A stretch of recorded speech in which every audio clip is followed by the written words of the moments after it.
बहरहाल इतनी तक हमने खबरें जो सुनी हैं उसमें तो सरासर तहरीक लबैक पाकिस्तान को दहशतगर्द कहा गया है।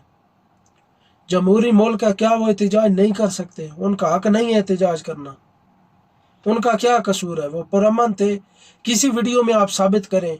आप इतने बड़े ओहदे पर बैठकर आप कह रही हैं कि एक रेडी वाले को निशाना बनाया गया, पुलिस के सर फटे हैं। कोई वीडियो ला कर दे दें, कोई इस तरह की। जो एक SHO मारा गया है वो भी आपके लोगों को, रेंजर को जो है ना, वो उन लोगों ने वो शहीद किया है, मारा है उसको। कोई वीडियो तो सामने लाएं, सबूत दें उस चीज़ के। बिना सबूत के आप एक कॉपी अपने सामने रख कर कुछ भी बोले जा रही हैं और कोई आपको मना भी नहीं कर रहा।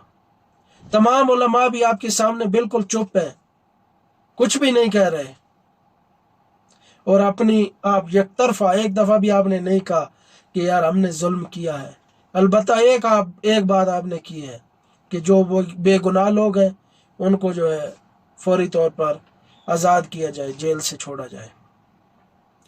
लेकिन देखा जाए तो सब लोग पुरअमन हैं, किसी के हाथ में भी तो बंदूक नहीं है कि।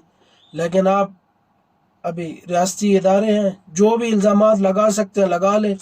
पहले भी अल्लामा साद हुसैन रिजवी साहब के घर से इतनी मालियत उन्होंने निकाल दी, जबकि वीडियोज़ में सब लोग देख रहे हैं सोशल मीडिया पर कि वीडियोज़ में जो है शापर पुलिस जो है शापर हाथ में पकड़ कर साद रिजवी के घर अंदर लेकर जा रही है। तो कैसे आप प्रेस कॉन्फ्रेंस करके इस तरह आवाम को गुमराह कर सकती हैं? बेशक आप हमायत ना करें, हम ये नहीं कहते कि तहरीक लबैक की हमायत करें, लेकिन दो तरफा जो है ना वो बयान करें, वकूआ। इस तरह ना करें कि रियासती इदारों को आप शाबाश दे रही हैं कि इस तरह। क्या वजह बनी कि आपने 10,000 से ज़ायद फोर्स जो है एहलकार तहरीक लबैक पाकिस्तान को जो मार्च को रोकने के लिए लगाए? लेकिन ये आपसे पूछने वाला कोई नहीं है।